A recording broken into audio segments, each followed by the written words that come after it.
O melhor momento do programa, sem dúvida, é esse. A gente recebeu uma pessoa muito querida, que é a nossa embaixadora da marca. Eu tenho que apresentá-la aqui para você, mas muita gente já conhece, que é justamente a nossa, quase hoje é amiga, a Tamara Klink, tá certo? Ela é navegadora, escritora, ela é palestrante, ela é conhecida justamente pela sua determinação, coragem, e ela mesma se diz pelo seu medo também, né? E de uma forma muito inspiradora. Ela é filha do renomado Amir Klink. Aos 24 anos, a Tamara se tornou a primeira mulher brasileira mais jovem a atravessar o Atlântico Norte sozinha em um veleiro. Chegou lá no Recife, né? Uma jornada que é muito mais do que um marco da navegação. É um exemplo extraordinário de superação, planejamento e autoconfiança. Gente, bem-vinda, Tamara Klink. Tudo bom, né?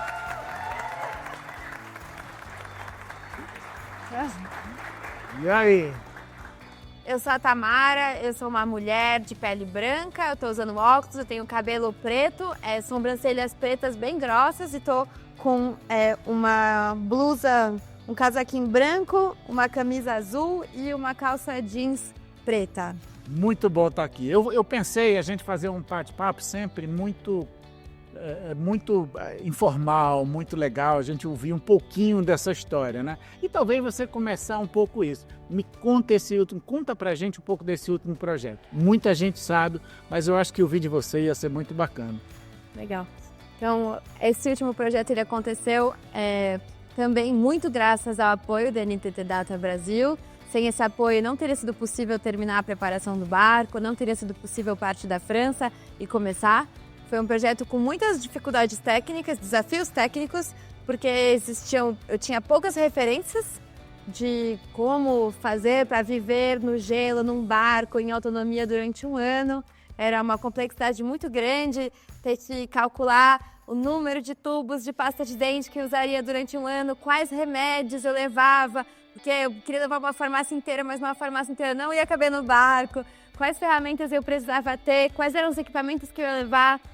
Porque muitos equipamentos podem trazer conforto, mas eles consomem energia, eu ia precisar produzir essa energia. Se tivesse um problema, eu ia precisar saber reparar sozinha os equipamentos. Eu tive que aprender um monte de coisa que eu nunca pensei em aprender. Eu acho que como muitos digital lovers, nunca pensaram em ter que aprender tudo que eles têm que aprender para trabalhar aqui. E de repente eu tinha que aprender a costurar minha própria pele, eu tinha que aprender a... A própria pele, se tivesse um acidente que você conseguia... Sim, caso eu tivesse acidente, eu saberia costurar e eu saberia... como costurar, qual é a melhor ferramentinha, como limpar a pele, como tirar as coisas que tinha dentro, como injetar anestesia, como injetar morfina em mim mesmo, caso eu precisasse.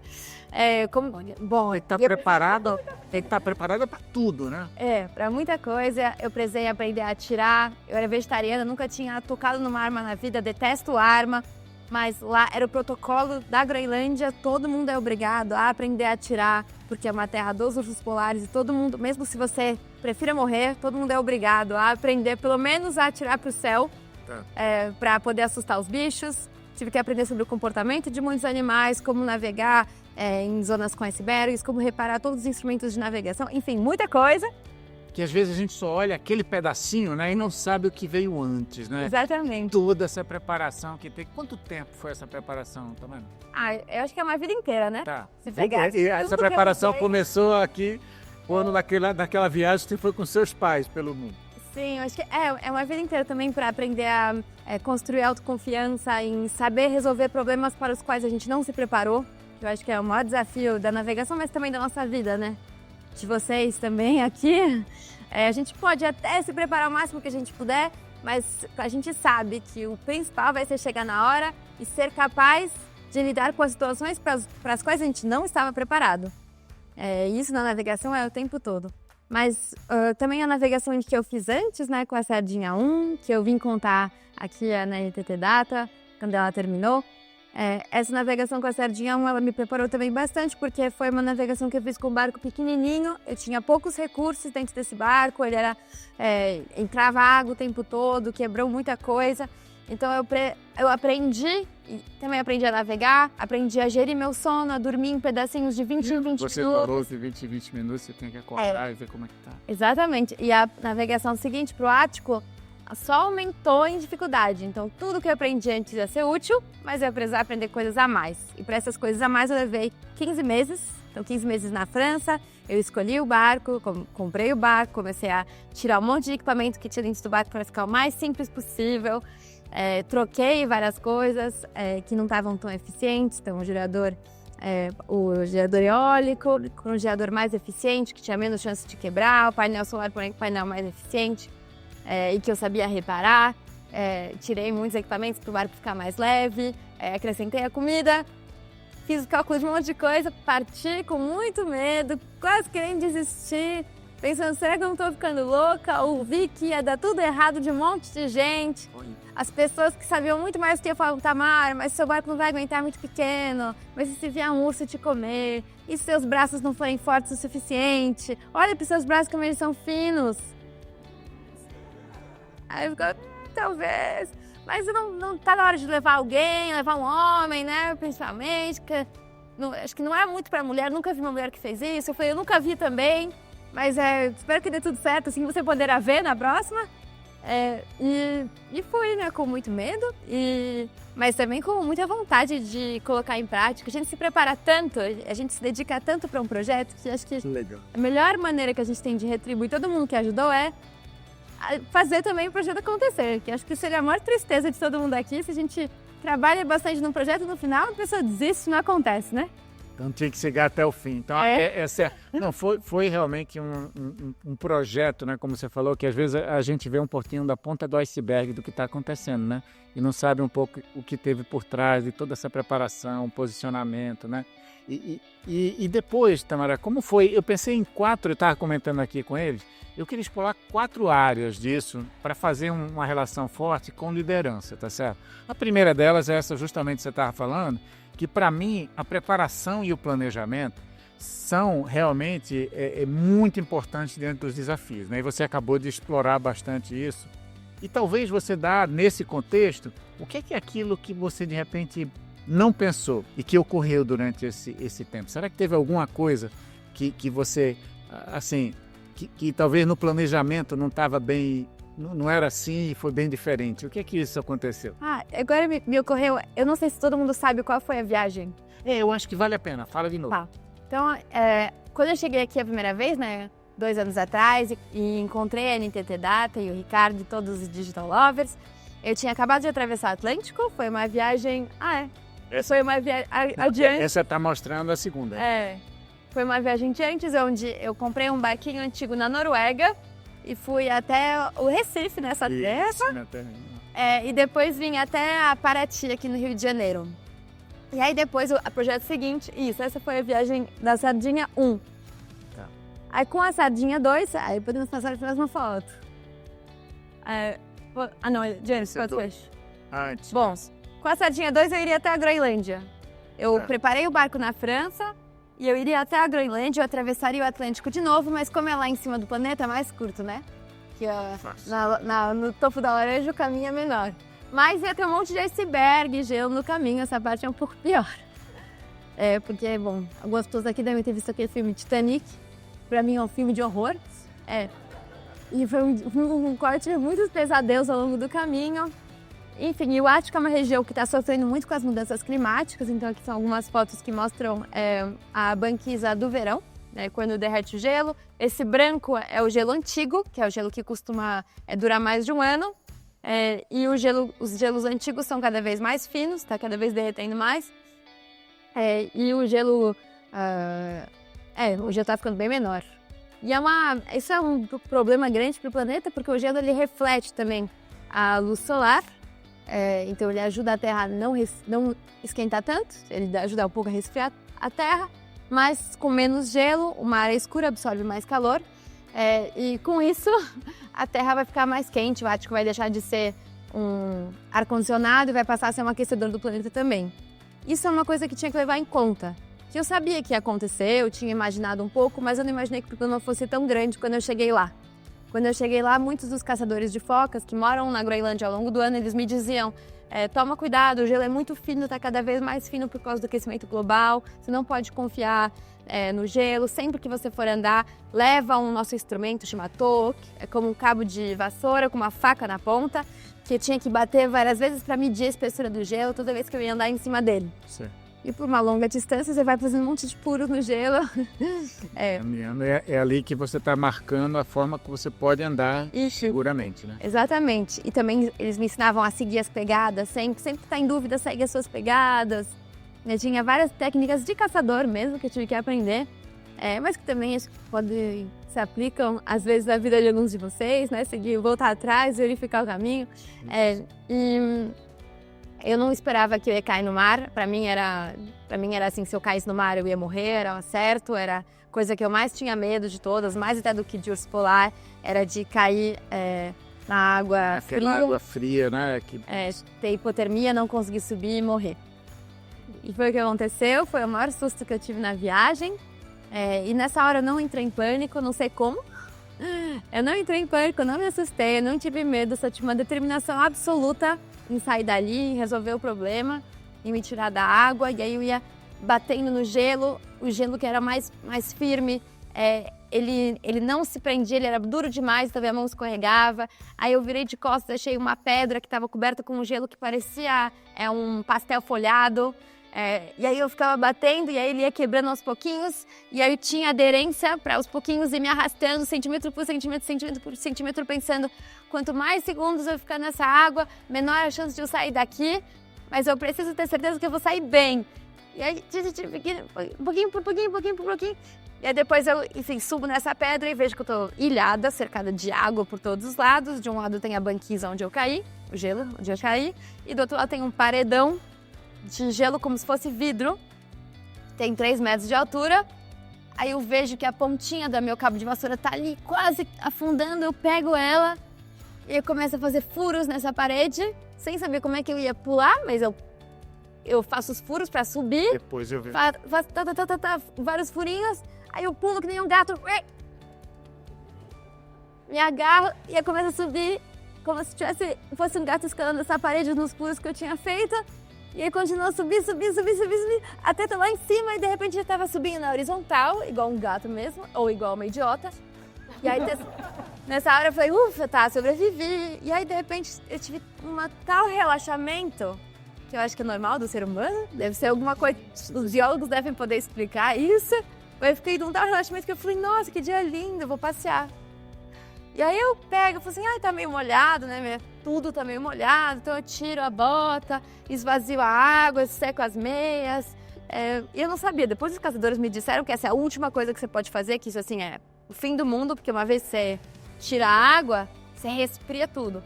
Mas tirei a água, eu fiquei vendo onde que eu vou passear, e eu lembrei de toda vez que eu não tinha banheiro no barco, eu tinha só um balde de xixi. Toda vez que eu levava o xixi pra fora do barco, ele congelava na hora. Aí eu pensei: nossa, quando eu saí do barco tava menos 26. Então eu acho que daqui a pouco minha perna vai congelar igual meu xixi. Opa. Aí deu assim um estalo de dó, né? Aí eu fui correndo pro barco. Aí eu falei: bom, tenho aqui 3 minutos pra correr até o barco. Saí correndo em cima da terra, Achei um lugar onde dava pra passar, dei um salto. Fiquei igual uma idiota, caí no chão, pá, e aí corri até o barco, cheguei no barco, tava aquecedor ligado, tirei todas as roupas, tava tudo já congelado, fazendo papa pedras assim, quebrando. Meu Deus. Aí eu sentei e falei: será que eu tô viva ou será que eu morri? Porque eu não sinto nada, não sinto dor, não sinto frio. E aí eu entendi que não é nas horas que tudo que a gente tem muito tempo para pensar que a preparação faz mais diferença. Tá. Né? Porque às vezes a gente tem que tomar uma grande decisão, dá tempo da gente ligar para um especialista, uma pessoa que sabe mais, dá tempo para a gente consultar na internet, perguntar para a inteligência artificial como resolver o problema, ler uns livros. Mas é na hora que a gente tem pouquíssimo tempo para resolver o problema que nossa experiência e nossa saúde mental também, nossa capacidade de se defender, de lutar, usar o instinto de autopreservação, é lá que a preparação vai fazer mais diferença. É lá nessa hora, naqueles 3 minutos que eu tinha para sair da água, que fez diferença eu ter me preparado bastante fisicamente, eu ter me preparado bastante mentalmente, eu ter discutido com um monte de caçador de como eles fazem para sair de lá, eu ter aprendido qual era a ferramenta que tinha que usar, eu ter escolhido as roupas certas. Foi nessa hora que a preparação foi lá que tudo se resumiu. Então, por mais que tenha sido um erro, cair na água, enfim, eu entendi que aquilo também foi um sinal de que a preparação tinha sido boa. Claro que você tenha conseguido. Eu vejo, e eu vou passar um pouquinho para a Kelly, talvez fazer uma pergunta para você, mas deixa eu comentar nesse aspecto, que realmente era um dos temas. Eu falei de preparação e o que é que funcionou, o que é que não funcionou, e talvez principalmente isso que você falou. Na verdade, a preparação ela funciona quando você vai buscar essa preparação meio sem saber o que pode acontecer, na verdade. E mesmo no nosso trabalho, no dia a dia, é você estar curiosamente conhecendo novas formas, entendendo. Você não sabe quando você vai usar,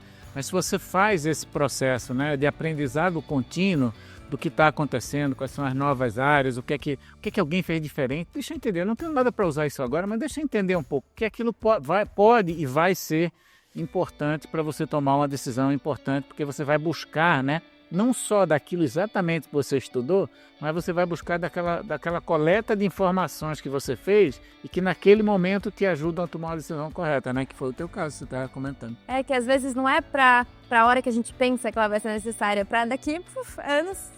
Aí aparece a oportunidade, né? É uma oportunidade horrível, às vezes boa, de usar o que a gente aprendeu. Principalmente sair dela. Kelly, quer comentar alguma coisa? A ferramenta adequada, né, para o momento. Bom, em primeiro lugar, eu me sinto lisonjeada de estar aqui, né, na minha vez, estar aqui com a Tamara, já fiquei feliz, já ganhei, né, porque de verdade eu acho que é uma inspiração, né, para mim como mulher, e eu escrevi lá, né, quando você foi dessa vez, porque eu me sinto orgulhosa, né, de ver uma mulher e tão nova tendo coragem de enfrentar, mas a coragem não é só de enfrentar também tudo que tinha pela frente, os desafios, mas é de ouvir, o seu braço é muito fino. Será que você vai conseguir? Será que não é melhor um homem, né? Sempre acham que o outro, né? A mulher ouve muito isso. Será que é melhor um homem? Será que não é melhor outro? Isso acontece muito com os grupos de diversidade, né? Você joga pro outro. Será que você vai conseguir? Ah, não, será que não é melhor outro, né? A mulher ouve muito isso. E qualquer um dentro do grupo de afinidade. Mas como foi para você, seja antes e como é agora, depois de tudo isso? Porque você ouviu lá. Mas será que não é melhor? Não é melhor você desistir? E às vezes vem aquela autossabotagem, né? Tudo que você se preparou. E agora, com tudo isso que você volta, como é que você sente? Porque não é uma questão de ser mais, não é questão de jogar na cara, mas é uma questão de ser exemplo para tantas outras meninas, mulheres que estão vendo e que se sentem representadas quando você contou isso. Não é para mulher, é para homem. Muitas tendem assim, você voltou. Como é que você sente? Que recado, assim, sabe assim, para as mulheres, para as lisas, para quem acha que não, para seguir esse exemplo? O que você vê com isso de... eu acho que ser exemplo ou não, a gente não controla isso. Que eu acho que pode servir de exemplo porque deu certo, mas se por acaso eu tivesse morrido no mar, não sei se teria sido, talvez tivesse sido um exemplo negativo. Então acho que a gente tem que ter muita responsabilidade quando a gente fala para os outros, quando a gente dá um conselho ou não. Eu não sei se eu posso dar um conselho, mas eu posso dizer o que funcionou para mim. Eu sinto que eu ouvi tantos nãos e tanta gente me dizendo que não ia dar certo, que eu não estava preparada, que eu não ia dar conta, que eu me preparei muito mais do que eu teria me preparado se eu não tivesse ouvido nada. Do que se as pessoas só tivessem dito, vai lá, vai fundo. Acho que a gente não pode esperar de ninguém que reconheça as nossas competências, que reconheça o nosso valor, que ache que a gente pode o que a gente pode no nosso lugar, né? Quando a gente é mulher, a gente não pode ficar esperando, senão a gente vai levar muito tempo até ser reconhecida. Então, de alguma maneira, a gente tem que olhar no espelho e falar, calma, Tamara, você não começou agora, você já fez uma viagem antes, você já começou de algum lugar, você já leu os livros. É como se a gente tivesse que fazer esse exercício mental de se relembrar as coisas que a gente já fez no nosso passado, porque ninguém que está aqui nessa sala começou agora. Sim. Né? Muito, ainda mais a gente, acho que a gente tem um pouco essa tradição, talvez esse costume, essa recorrência que a gente só aplica para uma vaga, a gente só se lança num desafio quando a gente preenche todos os critérios necessários. E os homens, às vezes, eles se sentem muito mais confiantes, ousam mais, sem preencher todos esses critérios. Eu senti que eu só saí e eu quase desisti com medo de não estar preenchendo todos esses critérios. E foi ao longo do processo que que eu percebi que de vez em quando eu precisava eu mesma me lembrar, porque os caçadores não iam lembrar, as pessoas que eu encontrei, os outros navegadores não iam me lembrar isso. E foi muito importante também eu contar com algumas pessoas que acreditavam em mim. Acho que ter o apoio da NTT Data foi muito importante para mim, não só em termos práticos, né, mas também de lembrar que eu não estava sozinha na viagem, que tinha gente que acreditava em mim, que tinha uma empresa com muitas pessoas, o Ricardo, que me apoiava, que me incentivava, e que se eles acreditavam em mim, era porque tinha alguma coisa de interessante que eu estava fazendo para além só do que me interessava a minha, para além de só a navegação, para além de só o gesto. Acho que é graças a vocês que a viagem foi maior do que a viagem em si, né? Graças a vocês que a viagem pôde tocar muito mais pessoas do que só as pessoas que eu encontrei fisicamente ao longo do caminho.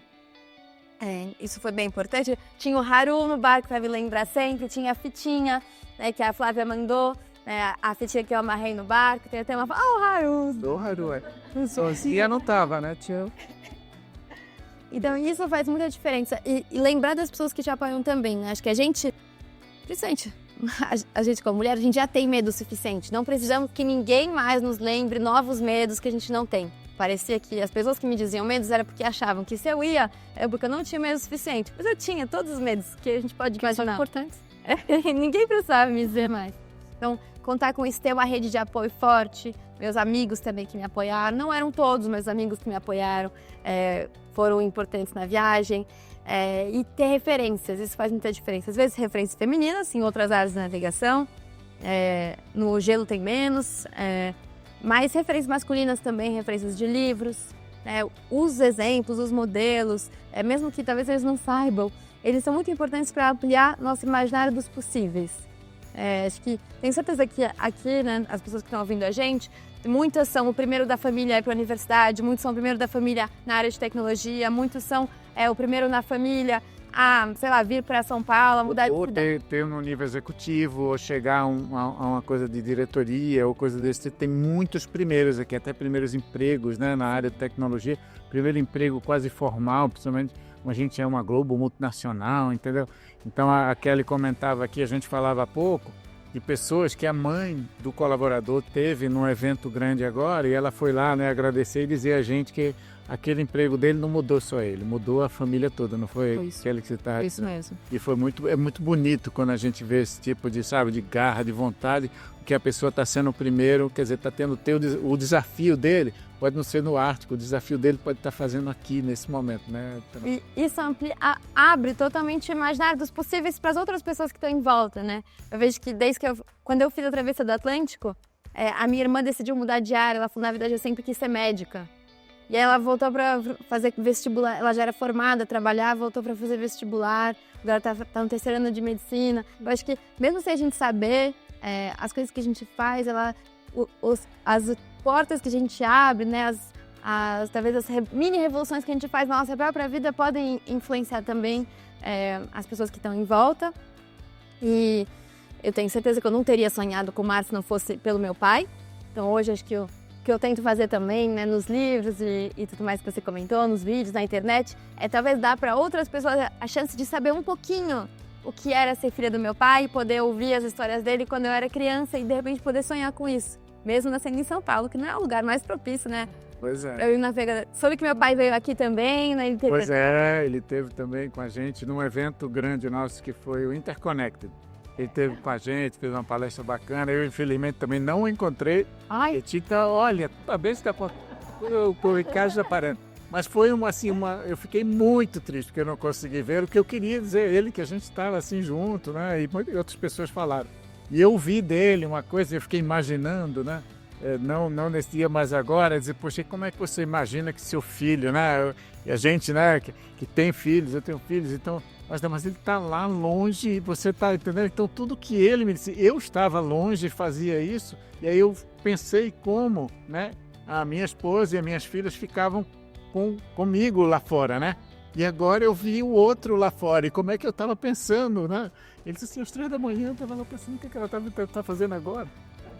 Eu achei aquela coisa dele, eu como pai, né? Aquilo me pegou, disse, poxa mesmo. O meu filho hoje está na Universidade Americana E aí eu tô pensando, essa é a primeira nevada que ele vai ter agora, que vai chegar lá, e eu digo, poxa, é verdade, não é no ato. Mas eu fico, todo pai fica, né, com aquela sensação do que é que está acontecendo lá. Deixa eu fazer uma última pergunta para a gente abrir aqui, acho que as pessoas vão perguntar também. Mas é justamente o seguinte, na última vez que a gente falou, um tema que eu te perguntei foi qual foi o seu maior desafio naquela travessia. E eu te esperava que você me falava que teve umas ondas grandes, que alguma coisa aconteceu, que uma baleia passou, sei não. E aí você me disse, não, olha, o maior desafio disso era a calmaria. Porque na calmaria eu baixava a guarda.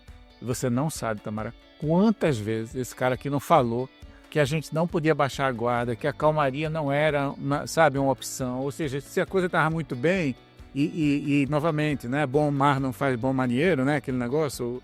E eu falei, e eu usei essa expressão muitas vezes aqui. Então, talvez, o que você me diz dessa vez? Qual foi o momento mais difícil? Qual foi, claro, o da água, sem dúvida nenhuma, que você contou aqui, mas qual foi o aprendizado dele? Qual foi o que você me disse no outro, que era assim, cara, eu não podia baixar minha guarda, sabe? Acho que foi no final, quando eu tava muito confortável com o gelo mesmo. Com gelo, né? Foi quando eu caí na água. E depois eu entendi, assim, que por mais que eu estivesse confortável com aquela situação, e é muito importante a gente ter ócio, né, também, é muito importante a gente ter descanso, momentos de descanso. Eu procurei criar isso na viagem, eu procurei criar momentos de prazer, mesmo num ambiente muito hostil. Então tinha vezes que eu falava assim, o que vai me dar prazer agora é descer essa montanha que nem um escorregador. Aí eu prestava atenção, né, eu ia de pouquinho em pouquinho, pouquinho em pouquinho, vendo se era seguro ou não. Mas eu tinha momentos de me divertir, tinha momentos de prazer, que às vezes no dia a dia a gente esquece, né? A gente fica só focado nas metas e esquece de ter momentos também de prazer. E saúde mental, né? Não. Tem momentos de prazer até para estar mais disposto na hora que a situação fica mais difícil. Mas o momento que eu corri mais perigo foi esse momento onde eu caí na água. E foi quando eu achava que eu já conhecia tudo. Achava que eu já estava confortável com aquele lugar. Quando eu achava que eu já conhecia muito bem o gelo, que eu já tinha domínio do gelo, que já fazia 4 meses que eu estava lá. Então já não fazia mais tão frio, né? Não fazia mais menos 40, era só menos 26. E depois disso, eu entendi que eu podia ter momentos de paz, de calma, dentro de alguns critérios que eu precisava criar. Então eu criei meus próprios protocolos de segurança, Tá. que eu não tinha, né? Tinha alguns, mas eu não tinha ainda conhecimento dos limites. Foi isso que eu descobri.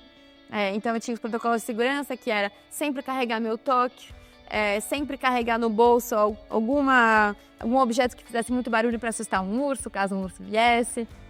Sempre medir muito melhor as bordas do gelo, prestar atenção. Se eu ia ficar só no gelo, usar os esquis para distribuir melhor meu peso, fazer menos pressão em cima do gelo. Eu redobrei, né, o coeficiente de segurança enquanto os batidinhos eu dava em cima do esqui. Desde duas. Vamos bater mais uma só para ter certeza. Sim, quando eu estava em dúvida, eu não ia. Antes eu teria tentado, depois eu não ia mais. Eu encontrei uma passagem que era mais segura, onde eu coloquei uma boia no meio do caminho e caso eu caísse no mar eu ia poder puxar essa boia. Na hora de subir em cima, eu acrescentei uma piqueta, que era uma ferramenta que eu não estava usando, que ela ia me ajudar a subir no gelo liso, caso eu caísse de novo. Enfim, várias pequenas coisas. É o aprendizado, né? Assim, o que você tirou daí foi dizer o seguinte, olha, eu pensei que eu estava numa posição, eu tive um setback, né? Alguma coisa aconteceu de ruim, e eu refleti, eu aprendi e comecei a mudar a forma que eu fiz. Eu acho que isso, para mim, é um tema de liderança muito importante, sabe? Eu estava comentando também aqui que às vezes você está executando o dia a dia, dá alguma coisa errada, não sei o que, você continua fazendo. Eu falei, gente, é muito importante parar exatamente o que você falou e refletir um pouco. Peraí, o que deu errado? O que não deu? Como é que eu posso evitar, né? Então, esse processo que você passou me parece uma coisa bacana. E eu queria ouvir isso dentro do seu livro agora. Você tem um livro novo que está chegando. Está sendo escrito. Outra coisa que você pensar agora, você trouxe agora depois que aconteceu o acidente, eu fiquei 3 dias dentro do barco, bem em dúvida. Será que eu volto a andar no gelo ou fico aqui para sempre? Porque eu podia ficar na minha situação, minha zona de conforto, né, segura dentro do barco, não sair mais, porque afinal de contas eu descobri que era perigoso. Então eu podia simplesmente abandonar, ficar lá, protegida na minha zona de conforto, onde tudo estava garantido. Mas não era para isso que eu me preparei tanto tempo. Não foi para isso que eu fui para o Ártico, não foi para isso que eu Eu planejei como andar em cima do gelo, não foi para isso que eu aprendi a esquiar, não foi para isso que eu aprendi como assustar um urso caso ele aparecesse. Então, de certa maneira, se eu voltasse para trás e ficasse só na minha zona de conforto, eu estaria renunciando a algo muito maior, que era o projeto para o qual eu me preparei e que era importante para mim. Uma meta, né? Também estaria renunciando ao meu prazer, né? O prazer de passear, o prazer de me divertir. Eu estaria renunciando também uma parte das coisas que eu queria viver. Então, talvez já fosse uma espécie de... Desistir, né? Seria uma espécie de... se eu ficasse para sempre na minha zona de conforto, por medo de morrer, eu já estaria morrendo antecipadamente. Porque eu estaria deixando a vida de lado, a vida que eu queria ter. Eu estaria sempre me escondendo do perigo disso. E viver não é simplesmente ficar mantendo a vida o mais segura possível, né? Viver é experimentar tudo que o corpo pode nos dar de sensação, com os olhos, com o ouvido, com o tato, as relações que a gente pode criar com as pessoas ou com os lugares, os aprendizados que a gente pode ter. E para mim era esse o sentido da vida, era simplesmente sentir. Era aprender sempre mais, sempre é interessante, a gente sempre fica maior quando a gente aprende algo novo. E colocar em prática as coisas que eu tinha aprendido, usar o aprendizado que eu tive como uma ferramenta também, como um recurso para mim, ao invés de usar ele como uma barreira. Talvez não tivesse tido aprendizado, né? Se você tivesse ficado no barco, né? Que você conseguiu colocar em prática aquilo, né? Gostei também. Vamos abrir agora, porque acho que tem, né, Camila? Algumas perguntas e as pessoas estariam aqui para fazer a pergunta, porque senão a gente fica aqui até 8 horas da noite. Tudo bom, Tamara? Prazer. Sou o Júlio, eu trabalho com CIB na área de banking. Eu queria te perguntar, eu até anotei para poder fazer essa pergunta, que seu pai já fez 642 dias em navegações solitárias, navegou por 27 mil milhas, tem vários livros publicados. Como é que é levar esse sobrenome da família para a nova geração? Levar esse sobrenome tem um certo peso, né? Como que você lida com isso? Eu tive uma sorte muito grande, ou um azar, talvez no início, que foi quando eu pedi ajuda pro meu pai quando era criança, para ele me ajudar virar navegadora, a navegar, ele falou não. Ele disse, eu nunca vou te ajudar, eu vou te dar 0 centavos, nunca vou te emprestar meu barco, nunca vou te dar nenhum contato, nunca vou te dar nenhum conselho. Aí eu fiquei meio assustada no começo, mas eu cresci, fui aprender arquitetura na faculdade, li mais livros, e eu entendi que esse não que ele tinha me dado no começo era na verdade um grande libertador. Porque eu não precisava nem perder energia de ficar esperando a aprovação dele, né? Eu já sabia que era reprovado. Então, eu fui atrás de outros mestres, outros conselheiros, outras referências, outros recursos. E isso foi muito importante para a minha formação, porque, de repente, o nome era só tava lá. Eu tenho certeza que ter um nome Klink me abriu muitas portas. Mas, algumas também fechou. Mas eu tenho certeza que isso foi muito libertador para mim, porque eu tive o meu próprio barco, que não era o barco que ele teria dito que seria o bom, foi o barco que eu pude ter.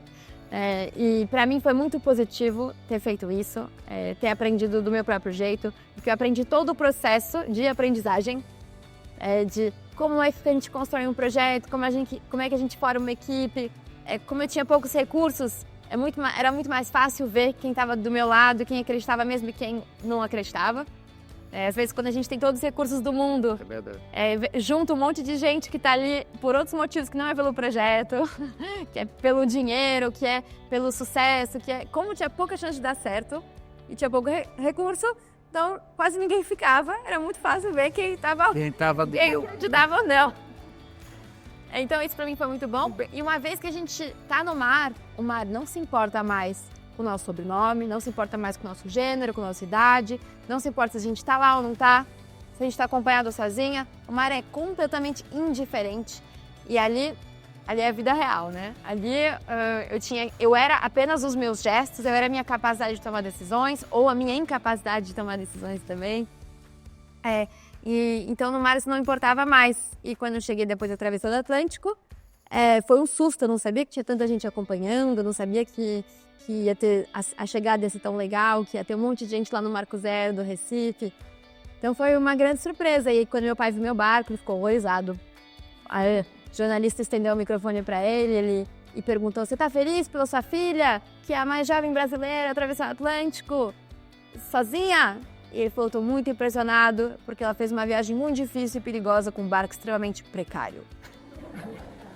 Eu dei risada e segui em frente. Hoje acho que eu não tenho mais uma relação com meu pai de mentor ou de conselheiro, nunca tive.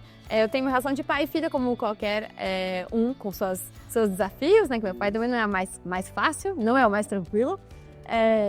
Mas também de uma relação de pai e filha, com muitas coisas boas também, né? Que ele é engraçado às vezes, conta boas histórias, né? As umas que vocês puderam ouvir aqui.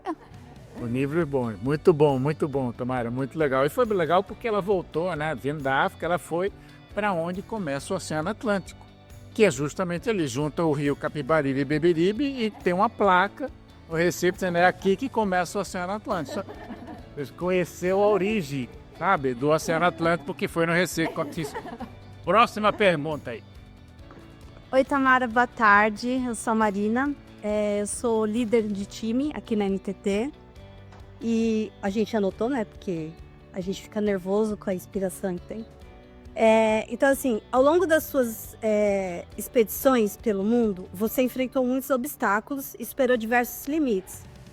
Qual foi o momento mais marcante que você percebeu que as lições do mar poderiam ser aplicadas à sua vida pessoal e profissional?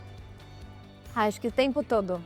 Nessa última viagem, eu sabia que eu ia ficar mais de um ano na Groenlândia, em autonomia, né, com tudo que eu tinha levado. Eu sabia que ia ficar 8 meses presa no gelo.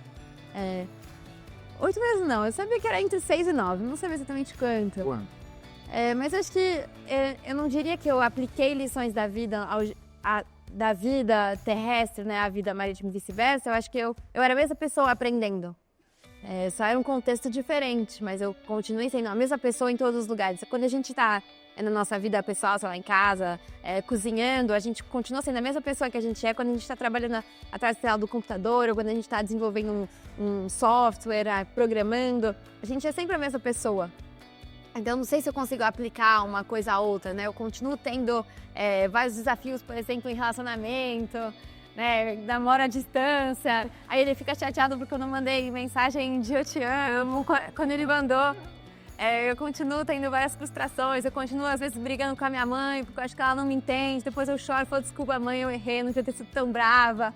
Então eu continuo sendo uma pessoa normal, acho complexa, não é porque eu vivi tanto tempo no gelo que de repente eu vou ser uma pessoa mais evoluída em tudo, acho que a gente nunca vai ser perfeito. O aprendizado é sempre constante, né? Independente dos desafios que você vive. Muito legal, Tamara.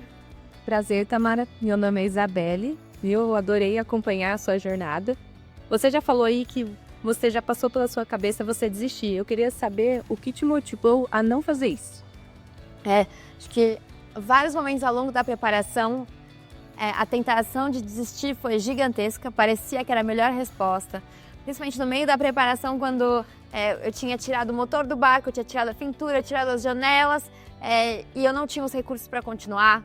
Eu falei, o que eu faço agora? E aí eu pensava assim, tá, se eu desistir eu vou ter menos do que eu tinha quando eu comecei, porque quando eu comecei eu tinha um barco que navegava, não estava bom, mas era um barco que navegava, e agora eu tenho só um casco, sem nada dentro, com vários furos que eu não posso nem pôr na água.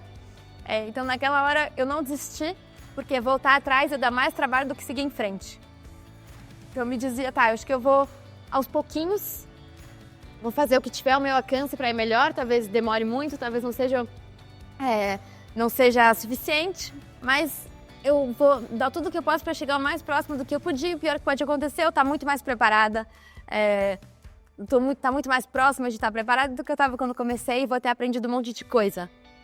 Eu acho que, e no momento que a preparação terminou, que o barco estava pronto, que eu deixei o porto e eu quis desistir, eu parei num outro porto, larguei o barco e falei, não sei mais o que fazer, não tô com nenhuma vontade de navegar, eu não me sinto pronta para navegar 26 dias contra o vento, contra o frio, para chegar até a Groenlândia. Aí eu liguei pro meu pai, falei, oi pai, tudo bem? Tô meio desanimado, não tô muito afim. E ele falou que ele tinha vivido a mesma coisa, que a preparação para ele foi tão desgastante, que ele perdeu a vontade de navegar, e era o que tinha acontecido comigo, eu não tinha mais vontade de estar lá, eu estava tão exausta, estafada, Eu olhava para tudo, não via graça mais, aquilo pro qual eu tinha me preparado não fazia mais sentido. E aí ele falou, às vezes a gente precisa deixar se afastar do que a gente ama para ter vontade daquilo. Aí eu levei meio um susto, assim, meu pai não costuma ser tão, assim, romântico, filosófico. Assim. Aí eu deixei o barco por 2, 3 dias, não fiz planos, fiquei meio escondida, assim, porque não queria que ninguém ficasse me perguntando o que eu estava fazendo lá, se eu já tinha partido. Não falei nada pra ninguém, fiquei pensando o que eu faço agora. E aí eu lembrei das pessoas que tinham me ajudado ao longo de todo o processo. Eu lembrei dos amigos que vieram de outras cidades para preparar a comida, colocar a comida no barco. Eu lembrei das conversas com a Flávia na preparação aqui da viagem. E a Flávia que tinha mandado as fitinhas, o Haru que já estava no barco. Eu lembrei da Nanda que tinha me ajudado a imaginar a viagem, que tinha me ajudado em todos os processos burocráticos. Eu lembrei das cartas que eu tinha recebido, negativas algumas, quando a Noruega recusou a autorização. E aí um monte de navegadores vieram me dar conselhos, vieram me ajudar, vieram dar ideias. Falaram, Tamara, não precisa ir para a Noruega, vai para a Groenlândia, lá você pode ir. Então todas as pessoas que me deram esses conselhos e pensei, olha, talvez a viagem não dê certo. Talvez não aconteça como eu planejei. Mas caso não dê certo, se eu sobreviver, se pelo menos eu sobreviver, já vai ter valido a pena, porque eu aprendi tantas coisas ao longo do processo que eu acho que eu já tenho o prêmio, eu já tenho uma grande vitória que é ter chegado aqui. E eu vou dar o que eu puder, o que tiver ao meu alcance para que aconteça. Mas caso não aconteça, já foi tão bom tudo que eu vivi. Eu aprendi a atirar, nunca na vida pensei que ia segurar uma arma, eu detesto arma, mas eu aprendi, eu não sabia nem que esse esporte existia, né, o tiro esportivo. Eu aprendi um monte de coisa de primeiros socorros, eu aprendi um monte de coisa de elétrica, de mecânica, então eu já vou estar muito melhor para viver um monte de coisa do que eu estaria se não tivesse ido. Fiz um monte de escalada, me preparei fisicamente, minha saúde estava muito legal. Fiz um monte de amigos graças a isso, conheci um monte de lugar, tive coragem de falar com pessoas que me intimidavam muito, que me davam muito medo. Então tive conversas boas só graças a isso, porque a viagem foi pretexto para eu ter conversas interessantes. Tenho certeza que um monte de gente aqui já viveu essa experiência de se sentir muito pequeno face a um projeto e ter que ter a coragem, mesmo sem querer, ter que ter a coragem para fazer um monte de coisa que a gente não faria se não fosse o medo de não dar certo. E a coragem a gente só sabe depois, né? A gente nunca sente coragem na hora, a gente só sabe que a gente teve coragem quando ela já passou, quando a gente pode olhar para trás e falar, nossa, eu fui corajosa, nem sabia. Tava com medo mesmo, né? Então acho que foi isso, lembrar da rede de apoio que me apoiou e também dividir esse que parecia ser um desafio muito ambicioso em etapas menores. E tentar ir o mais longe que eu podia aos pouquinhos, né? Então, em vez de pensar, vou até a Groenlândia, vou passar 8 meses, ou sei lá, muitos meses presa no gelo, não sabia ainda quanto, eu vou primeiro para a Irlanda. Quando eu chegar na Irlanda, eu vejo se está tudo certo, se o barco está bem, se a preparação foi ok até essa etapa, e aí eu decido se eu continuo até a Islândia. Se chegar na Islândia e tiver tudo certo, eu continuo. Senão, já vou ter ido até a Islândia, já está muito bom. Não é melhor que nada. Aí eu nem fui para a Islândia, fui direto para a Groenlândia. Cheguei na Groenlândia e falei, bom, se o barco estiver bem, se a preparação estiver ok, se eu estiver me sentindo segura, eu fico pro inverno. Senão, chegar aqui já foi tanta coisa, que de repente eu posso ficar aqui, eu posso deixar o barco aqui, ficar numa casa, sei lá, esperar mais um ano. Então acho que foi dividir esse desafio em etapinhas. Vocês fazem como?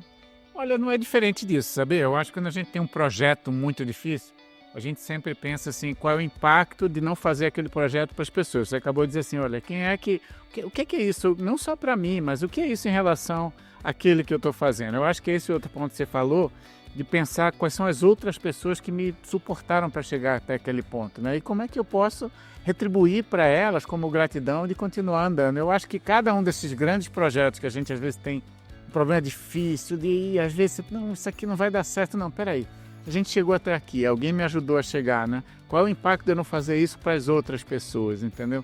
Eu acho que a gente trabalha um pouco, na minha opinião, sobre isso. Não sei se, Kelly, você concorda? Eu também acredito nisso. Eu acho que tem uma frase de um amigo meu que ele pôs uma música que ela fala, não dá para falar de coragem sem se aceitar a existência do medo. Acho que tá até no... Eu acho que é bem isso, né? A gente tem que ter medo para daí ter coragem de fazer. E eu acho que diante os problemas que acontecem, né? E conforme a nossa responsabilidade, eles vão sendo maiores, né? Às vezes, a gente, diante de um problema, você fala, como é que eu vou resolver isso, né? A gente estava falando um pouquinho sobre isso, né? E aí, dentre esse problema ali, a gente tenta isso, né? Como é que a gente particiona? Peraí, a pior que tá, o que pode ser o pior caminho, né? Igual você, ali quando você caiu, você pensou, o que pode ser pior? E a gente vai pensando nisso e vamos por aqui, vamos quebrando. Quem é que pode ajudar? Saber quem são as pessoas que podem nos apoiar, acho que é importante, tem uma parte né? importante, viu, do que eu deixei talvez de falar, que é isso, que normalmente a gente busca, quando você está numa situação difícil, buscar ajuda. A gente tem um processo de colaboração, então a colaboração, compromisso e curiosidade, né, que são os princípios de liderança que a gente atua. Então essa da colaboração, assim, a quem eu vou pedir ajuda? Quem vai pedir ajuda? E esse é um ponto para a gente muito importante. Aí você identificar ali a pessoa que vai te apoiar. Igual quando você ligou para o seu pai, que falou e deu uma força, né? Quando você vai lá e fala, aparece outras pessoas, porque quando você divide, aparecem outras pessoas que você nem sabe, que conhecem determinada coisa, que te falaram que vêm ajudar, né? Então, que seriam os concorrentes, né? Porque às vezes é se espelhar em alguma coisa do concorrente, de um cliente. Então a gente começa a olhar, né, assim, os particionado, né? Eu, pelo menos, eu sempre olho assim. Meu desafio, vamos quebrar ele, vamos olhar trabalhando com cada particionado. parte, né? O Haru ainda está na Groenlândia. Ah, ele ficou lá no Sardinha? Ele ficou na Sardinha 2, que está no seco. O mar começou a congelar e eu tive que decidir se eu voltava de barco, mas ia demorar muito para eu ver minha avó de novo, que a navegação ia levar 3 meses, ou se eu deixava o barco lá e vinha de avião, então eu vim de avião. E o barco ficou lá e o Haru também tá lá. Então o Haru tá agora passando um segundo inverno na Groenlândia. Mais que eu, de repente, ele que vai ter que me dar conselho depois. Foi agora o segundo. Foi o segundo foi melhor, você tava mais experiente. A próxima, então, conversa tem que ser com o Haru, que ficou lá na Sardinha agora. Traz ele para conversar com o Haru Neves aqui, entendeu? Que tá aqui, ó. Neves. E aí eles batem um papo e vão entender exatamente o que aconteceu por lá. Olha, Tamara, eu só posso te agradecer muito. Foi muito legal ouvir você, não só aqui, mas do acompanhamento. Realmente você é uma pessoa inspiradora no sentido da tua simplicidade de colocação, da tua, assim, transparência no se posicionar, no colocar. Realmente é muito... Eu fico muito impressionado em ver essa tua disponibilidade, né, de conversar das coisas da forma mais, não sei, é como se fosse uma forma tão real, tão clara, sabe? É impressionante. Eu fico, rapaz, vamos bater palma aqui, porque...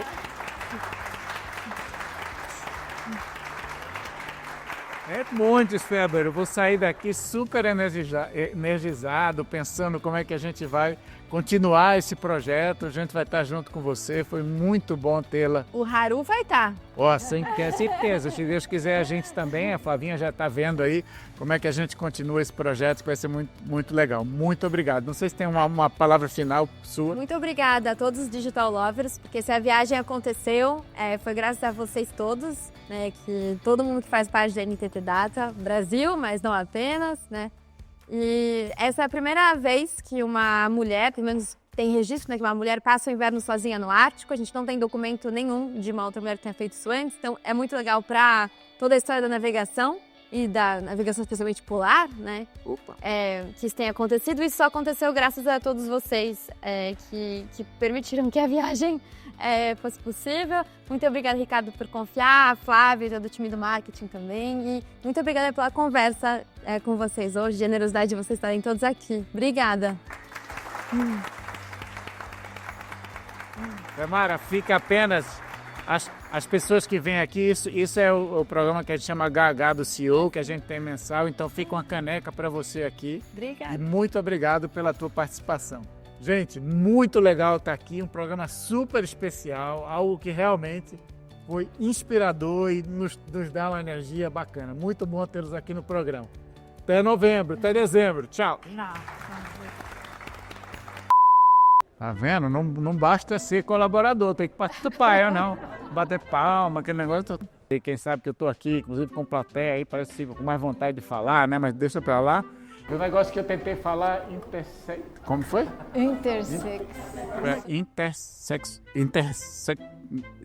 Vamos lá, vamos ver se o cara consegue fazer, né, o take 3 agora. Vamos lá.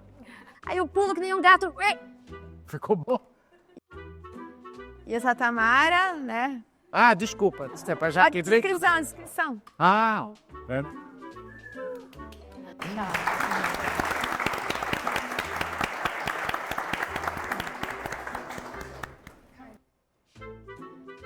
É isso? Fechou?